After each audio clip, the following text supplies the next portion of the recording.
Coucou tout le monde! Vous voulez apprendre à coudre un sweat avec des manches raglan? Justement, ça va être le tutoriel d'aujourd'hui. Nous allons voir comment coudre un sweat avec les manches raglan.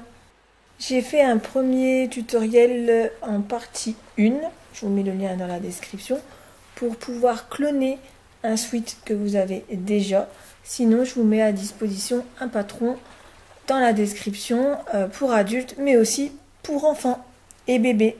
Dans ce tutoriel, je vous montre comment coudre un sweat. Je vous montre également comment faire des passants sans devoir mettre des œillets en métal. Et je vous montre également comment mettre du passepoil au niveau des manches raglan. J'ai cousu ce sweat avec ma machine à coudre, donc il n'y a pas besoin de surjeteuse. Il suffit d'avoir votre machine à coudre et une aiguille spéciale tissu jersey, donc extensible. Il n'y a pas de difficulté dans ce tutoriel. Il est parfait pour les débutants. J'explique vraiment tout en détail, évidemment pas la couture, mais où est-ce qu'il faut coudre. Et ce tutoriel est fait parfaitement pour les débutants. Je dirais même que le sweat à capuche est moins compliqué à faire qu'un sweat sans capuche. Parce qu'il faut pouvoir faire le col bien correctement. Alors que là, avec la capuche, c'est beaucoup plus simple pour les débutants. Je réalise des vidéos régulièrement. Donc si tu veux pas en louper une seule, n'oublie pas de t'abonner en activant la petite cloche qui se trouve juste à côté du bouton s'abonner. Sinon, un petit logo en bas à droite de l'écran. Il suffit de cliquer dessus et vous vous abonnez. Dans ce tutoriel, il y a une broderie. Vous pouvez avoir accès à tous mes fichiers broderie dans mon compte Tipeee. Je vous mets le lien dans la description. Alors, on le fait ce suite. À tout de suite, après ça.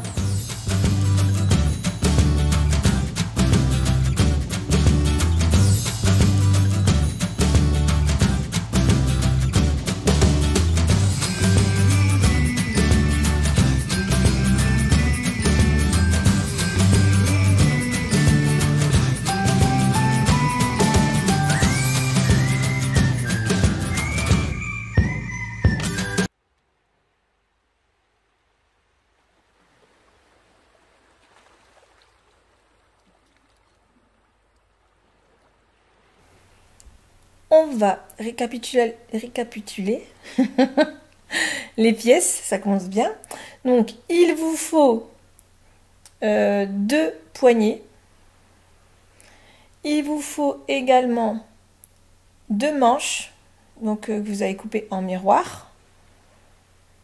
Donc 2 manches. Sinon, n'hésitez pas à aller voir la précédente vidéo où on a fait la découpe de chaque pièce. Ensuite, il vous faut 2 capuches doublure et 2 capuches extérieures en miroir. J'ai ajouté à la capuche une bande de 6 cm de largeur sur la hauteur de la capuche x2. C'est pour mettre le cordon. Donc ensuite, il vous faut la ceinture qu'on est venu couper au pli. Vous vous souvenez dans le précédent patron. Ensuite, il vous faut la poche en 2 fois. Donc moi j'ai décidé de faire en 2 fois le même tissu, mais vous pouvez mettre une doublure à la place du deuxième tissu. Il vous faut également la pièce avant et la pièce dos. Je suis venue également couper 2 petits carrés de tissu, peu importe le tissu, on ne verra pas, il y aura le cordon. Et je suis venue tracer un carré de 1 cm de côté, sur chaque tissu et sur l'envers du tissu. Donc on va s'occuper d'abord de la bande de la capuche, où on va faire les passants. Donc je suis venue tracer un repère à 6 cm du bord de ma bande, de chaque côté. De ce repère, je suis venue tracer un autre repère à 1,5 cm et demi.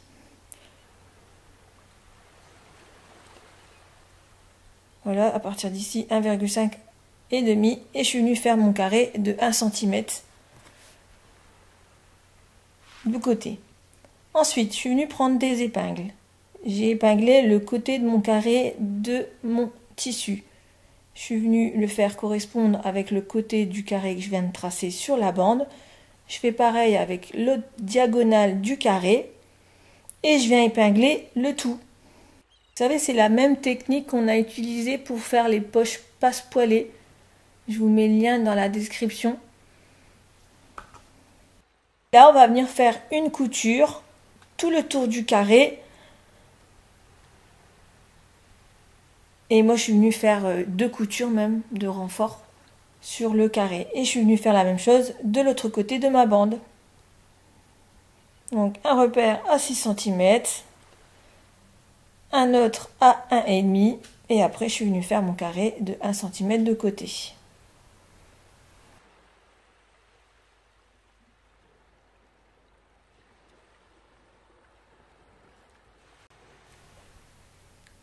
Et pareil que tout à l'heure, je suis venue prendre des épingles et je suis venue faire correspondre mes 2 carrés de mon tissu et de ma bande ensemble et je suis venue épingler. Et ensuite, j'ai fait une couture sur le tracé du carré de mon tissu. Donc mon tissu, je l'ai placé endroit sur endroit de la bande et le tracé du carré est sur l'envers du tissu. Donc j'ai bien fait 2 coutures. Donc j'ai bien fait 2 coutures, surtout au niveau des angles. N'oubliez pas de laisser votre aiguille planter dans l'angle et ensuite vous venez retourner votre pièce pour faire l'autre partie du carré. Et vous faites ça sur les 4 angles. Ensuite, quand j'ai cousu, je suis venue cranter l'intérieur de mon carré, vraiment au bord de la couture. Je suis venue cranter vraiment au bord de la couture, sans couper la couture. Donc je suis venue cranter les 4 coins de mon carré et je suis venue passer mon tissu à l'intérieur de l'ouverture. Donc on passe bien le tissu, on étire bien, on vient faire un petit coup de fer à repasser pour marquer le pli et on fait la même chose de l'autre côté. Ensuite on vient faire une couture tout le tour de l'ouverture, vraiment à 1-2 mm du bord, tout le tour du carré. Et quand c'est fait, on vient couper le surplus du tissu juste en dessous de la bande. Donc moi, ma surpiqûre, je l'ai fait à largeur de point à 4 sur les 2 côtés de ma bande. Et voilà, maintenant on a fait les ouvertures pour les passants de la capuche. Donc on n'a pas besoin de faire ou de poser des œillets. C'est une solution pour ne pas dépenser de l'argent pour des œillets. Surtout si vous faites qu'une seule fois un sweat. Ensuite, on vient épingler la bande sur toute sa longueur. On vient épingler toute la bande.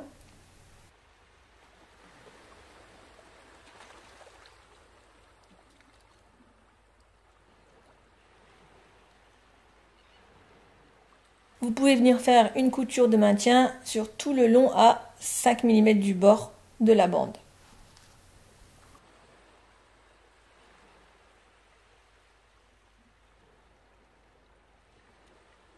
Maintenant qu'on a fait la bande, on va s'occuper des capuches. Vous posez votre tissu endroit sur endroit, donc la doublure et l'extérieur, parce que ce sera 2 fois la même chose, pardon. Donc d'abord le tissu extérieur, ensuite la doublure, vous venez épingler l'arrière de la capuche uniquement. Donc moi j'épingle d'abord le milieu, les côtés et ensuite je m'occupe du reste. Et on va venir faire une couture sur l'arrière de chaque capuche à 1 cm du bord.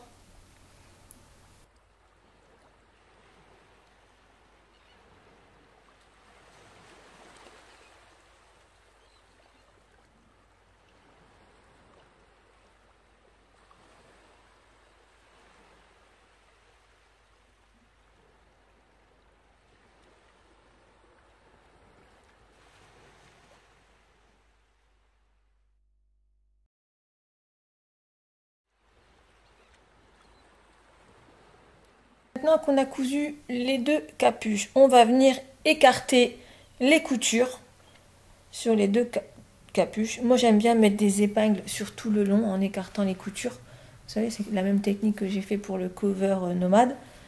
Donc, j'écarte mes coutures et je vais venir faire en fait une surpiqûre de chaque côté, de part et d'autre de la couture, à largeur de point A4, et je vais faire ça des deux côtés et sur les deux capuches.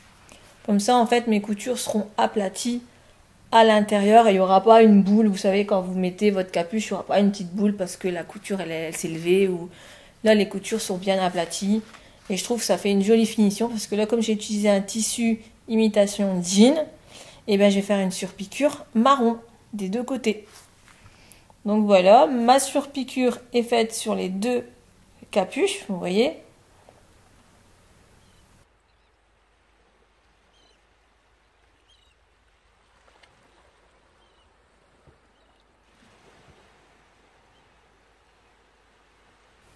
Et maintenant, je vais venir poser la bande qu'on a fait tout à l'heure sur une des deux parties de la capuche. Avant, je repère le milieu de ma bande et je viens la poser sur le milieu de la capuche. Pardon. Donc le milieu de la capuche, c'est facile, c'est la couture du haut et on vient épingler le bas. Et ensuite, on épingle tout le long. On étire le tissu pour bien faire correspondre toute la bande.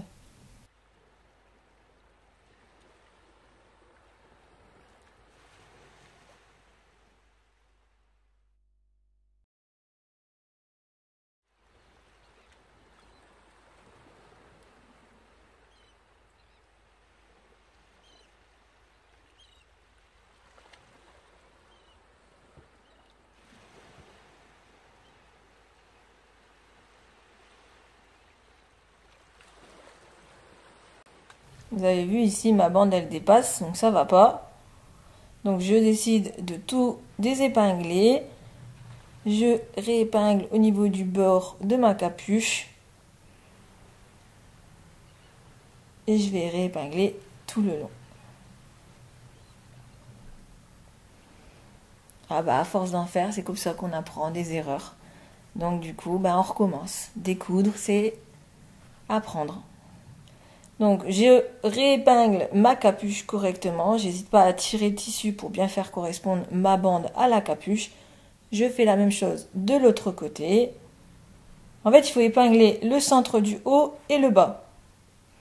Et ensuite, vous venez épingler toute la bande. Puisque normalement, vous avez pris 2 fois la hauteur de votre capuche. Donc ça doit passer. Vous pouvez venir coudre une première couture à 5 mm du bord pour maintenir la bande. Moi, je ne vais pas le faire parce que j'ai l'habitude. Mais pour celles qui n'ont pas l'habitude de coudre un sweat, je vous conseille de le coudre maintenant. Et ensuite, vous venez poser la deuxième partie du sweat, endroit sur endroit du sweat. Et vous faites la même chose, vous épinglez le milieu et le bas. Et ensuite, tout le long de la bande. Et là, quand vous avez tout épinglé, on va venir faire une couture à 1 cm du bord tout le long de la bande.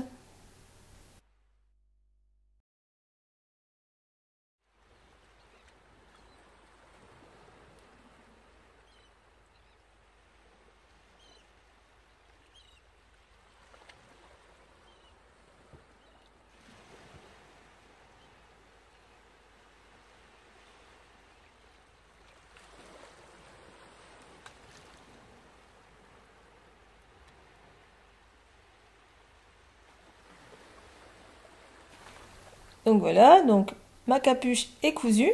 Je vais venir retourner la capuche. Je vais bien étirer mes tissus. Vous pouvez faire un petit coup de fer à repasser pour bien étirer vos tissus. Et moi, j'aime bien faire une surpiqûre ici, à ce niveau-là. Donc la surpiqûre, je la fais à 5 mm du bord de la couture que je viens de faire. Et largeur de point à 4. Donc voilà, ma surpiqûre est faite. On va mettre la capuche de côté.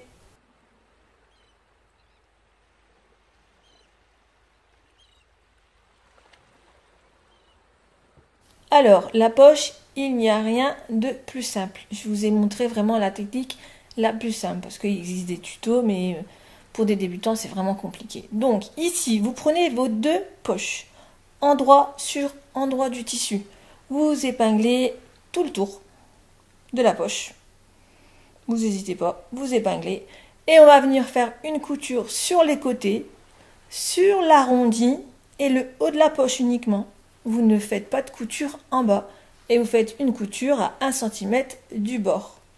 Ensuite, quand la couture est faite, on va venir dégarnir les angles pour que les angles soient plus jolis. Et on va retourner cette poche. N'hésitez pas à prendre votre outil à confection d'angles pour bien faire ressortir les angles.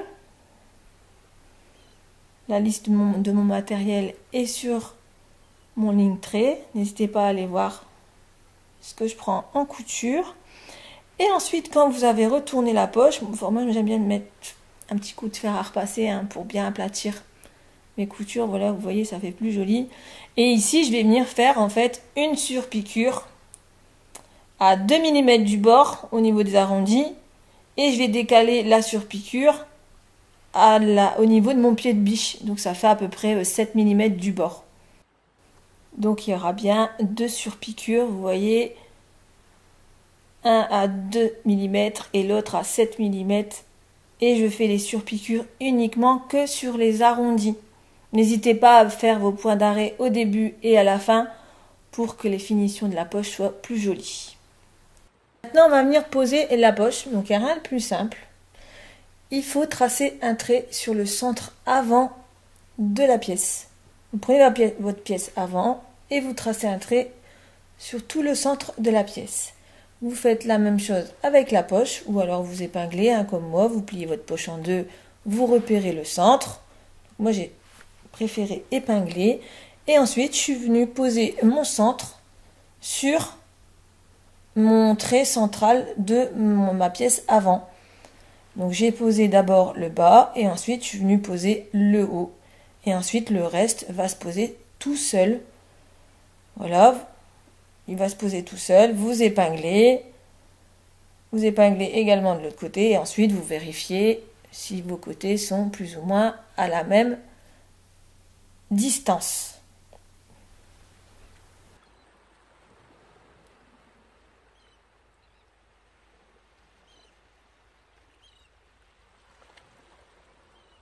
Donc ensuite, quand tout est bon, vous voyez là, c'était pas tout à fait à 10, donc là, je l'ai mis à 10. Donc quand tout est bon, tout est bien placé, on va venir épingler toute la poche pour être sûr qu'elle ne bouge plus. Et ensuite, on pourra coudre définitivement cette poche. Donc on vient épingler un maximum. Et on va venir faire les mêmes surpiqûres qu'on a fait au niveau des arrondis. On va venir les faire sur les côtés et sur le haut de la poche. Surtout, on n'hésite pas à aller jusqu'au bout de la poche avec un point d'arrêt pour une jolie finition. Et on revient jusqu'au niveau de la deuxième couture, vous savez, de l'arrondi. En fait, quand vous cousez, vous faites une marche arrière jusqu'à la fin de la poche et vous revenez pour arriver jusqu'à la hauteur de la couture de l'arrondi pour avoir un joli arrêt de couture.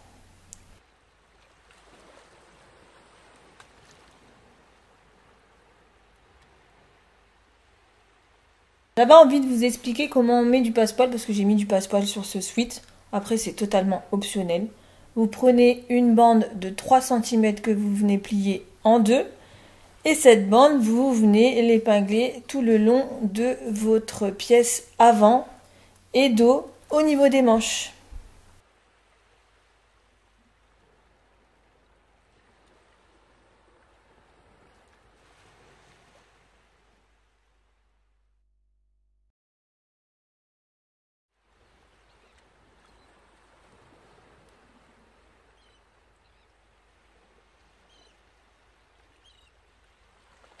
Et ensuite, moi j'ai fait une couture de maintien de ce passepoil à 5 mm du bord tout le long de mon passepoil.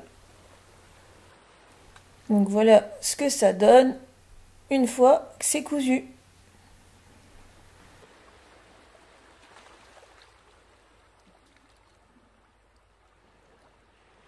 Ensuite, on va assembler les pièces. Il n'y a rien de plus simple. On va venir placer nos pièces comme elles doivent être positionnées. Donc, vous voyez, là, il y a des chiffres. Donc, mon avant, je l'ai mis contre la manche avant.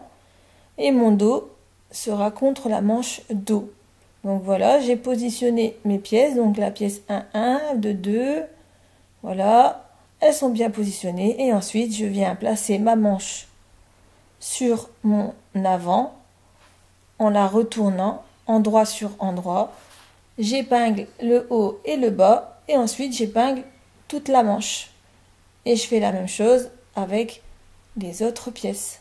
Je place toujours ma pièce, je la retourne sur la pièce qui se trouve juste à côté. J'épingle le haut et le bas et j'épingle tout le long. Donc ici je suis en train de faire la manche droite. Maintenant, je vais m'occuper de la manche gauche. Donc en fait, je coupe pas. Je pourrais coudre tout de suite, mais j'aime bien épingler tout en même temps. Après, vous pouvez coudre si vous voulez à 1 cm du bord tout le long déjà cette manche. Donc moi, je m'occupe de la deuxième manche. Donc je positionne mon tissu endroit sur endroit. Vous savez, j'ai inversé. J'ai positionné le tissu sur l'avant de ma pièce avant. J'épingle le haut et le bas et j'épingle tout le long. Ensuite, voilà, je remets ma pièce comme elle était. Et je viens positionner l'arrière, donc le dos, sur ma manche gauche. Hop, je retourne, je place endroit sur endroit. J'épingle le haut et le bas. Et ensuite, tout le long.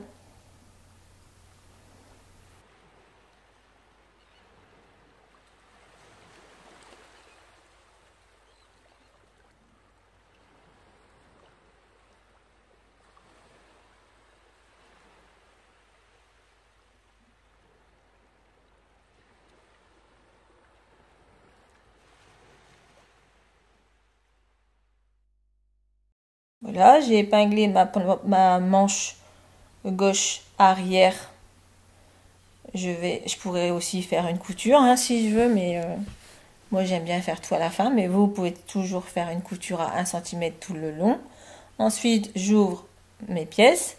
Et maintenant, je fais correspondre la manche droite arrière sur mon dos, ma pièce du dos. Donc, j'épingle le haut et j'épingle le bas et ensuite j'épingle tout le long. Et maintenant seulement je vais coudre où j'ai mis mes épingles à 1 cm du bord tout le long. Mais vous pouvez le faire au fur et à mesure à 1 cm tout le long.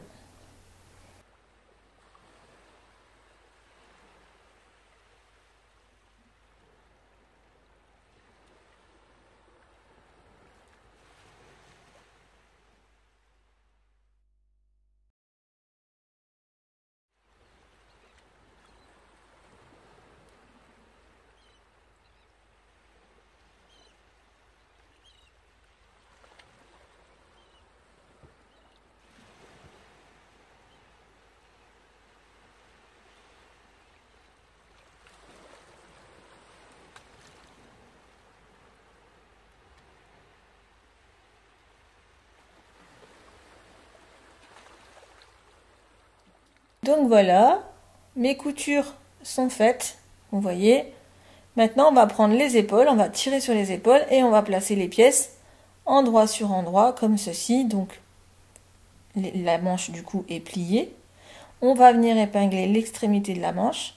Ensuite le dessous de bras. Donc si vous avez mis du passe-poil, votre passe-poil doit être vers le dos. Vous épinglez tout le long. Et vous faites correspondre le bas du sweat et vous épinglez tout le long. Et vous faites la même chose avec l'autre côté, avec l'autre manche.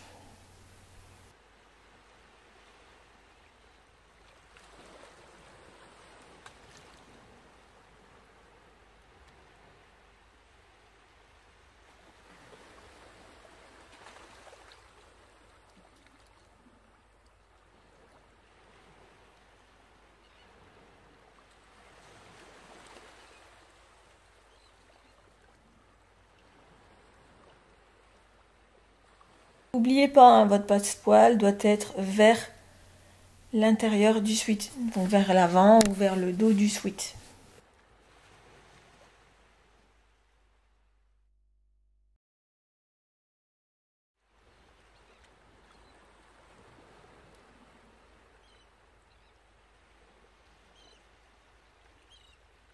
Maintenant qu'on a épinglé, on va venir coudre tout le long de chaque côté à 1 cm du bord. Bien sûr, on ne coupe pas le bas du sweat, hein, juste en dessous du bras et sur le côté du sweat. Et on fait ça des deux côtés. Quand la couture est faite, on vient retourner l'ouvrage, comme ceci. On met la pièce sur l'avant. Vous voyez, là, mon passepoil, j'ai bien fait correspondre mon passepoil.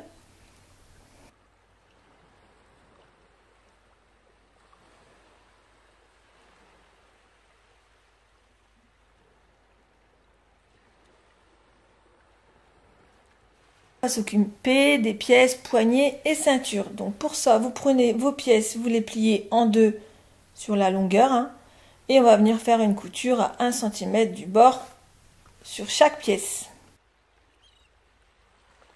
Ensuite, quand la couture est faite, on va venir écarter les coutures et plier le tissu envers sur envers. Donc on fait ça pour la poignée, pour les poignets, les deux. Et on fait ça pour la ceinture. Ensuite, on vient repérer le centre des poignets et le centre de la ceinture. Donc moi, je mets une épingle au niveau du centre. Et ensuite, je mets des autres épingles pour maintenir les poignets. Donc je fais la même chose avec l'autre poignet. J'écarte mes coutures. Je plie en deux sur l'envers. J'épingle, je retourne. On voit pas bien, mais je retourne bien ma pièce. Ensuite, je fais correspondre le milieu de l'autre côté et j'épingle toute ma poignée. Donc pour maintenir les poignets quand on va les fixer.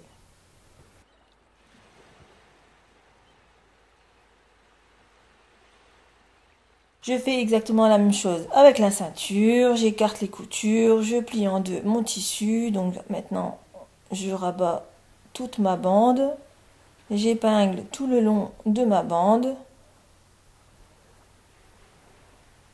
Donc j'épingle.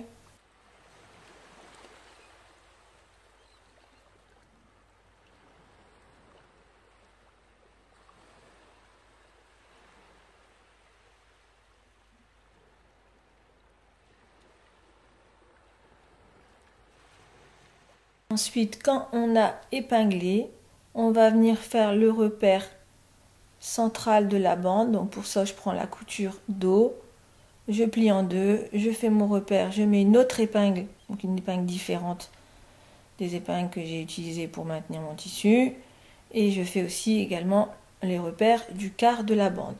Ensuite, je prends mes poignets, je viens poser mes poignets. Donc bien sûr, il faut que je repère le milieu de ma poignée de ma manche. Donc je fais faire correspondre la couture contre la couture de ma manche. J'épingle. Ensuite le centre de ma manche contre le centre de mon poignet. J'épingle. Et ensuite le reste, je viens étirer le tissu pour bien faire correspondre tout mon poignet avec la bande. Et j'épingle tout le tour. Et je fais la même chose avec l'autre poignet.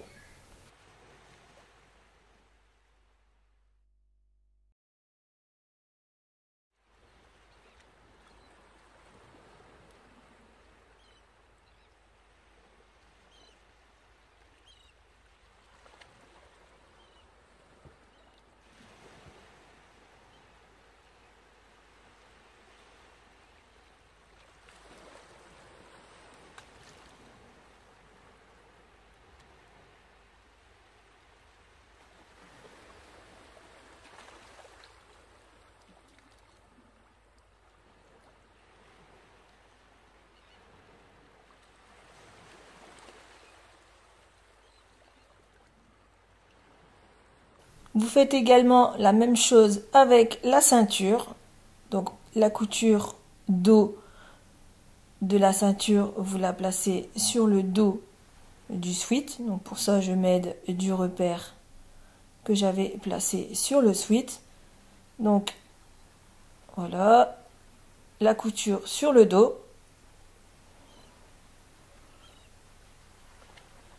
Et ensuite, je viens placer donc la couture donc est là sur le dos. Et ensuite, je viens correspondre le milieu avant sur la pièce avant du sweat. Ensuite, les côtés. J'avais pas fait mes repères et je les fais maintenant. Donc, je fais correspondre mes repères côtés sur les coutures côtés. Donc, la bande, la ceinture doit être sur le dessus du sweat et les coutures doivent être sur le bas. Comme sur la vidéo. Vous placez votre bande de ceinture comme sur la vidéo. Comme ça, on va venir faire une couture tout le tour et ensuite, quand on va retourner, on sera sur l'endroit. On vient épingler tout le tour de cette bande et on vient faire une couture à 1 cm du bord tout le tour. Pareil que les poignets.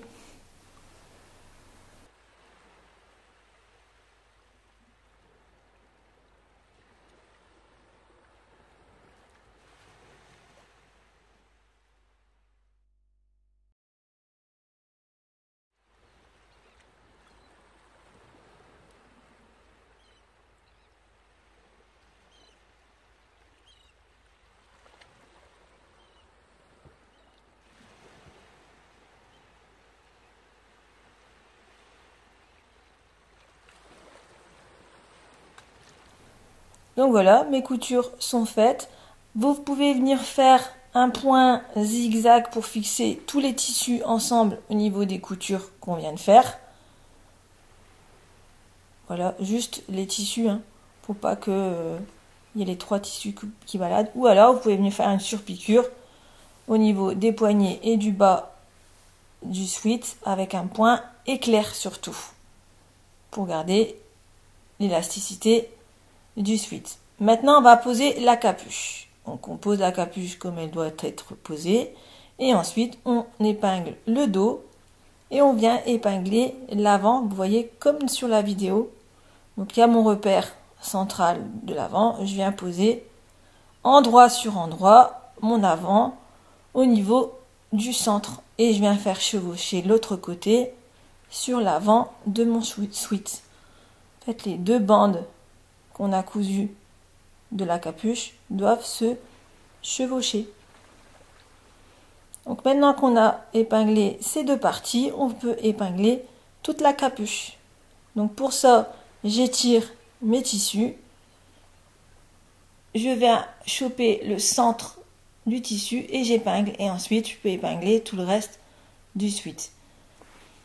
N'oubliez pas le passepoil, toujours vers le dos ou l'avant du sweat. Et on épingle tout le tour. Et ensuite, on vient faire une couture à 1 cm du bord, tout le tour du sweat. Et pour une jolie finition, on fait un point zigzag sur les 3 tissus pour maintenir tous les tissus en place.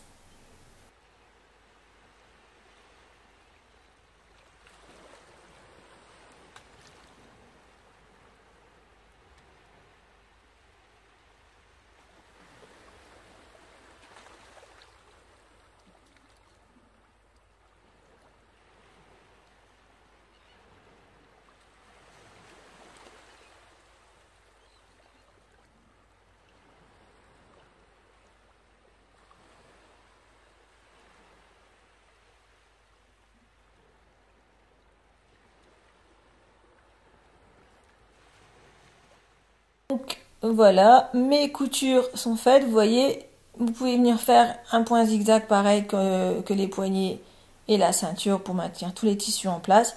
Il vous reste qu'à mettre le petit cordon au niveau de la capuche. Et pour ça, je vous laisse voir la vidéo de la chèche avec la capuche pour faire un cordon.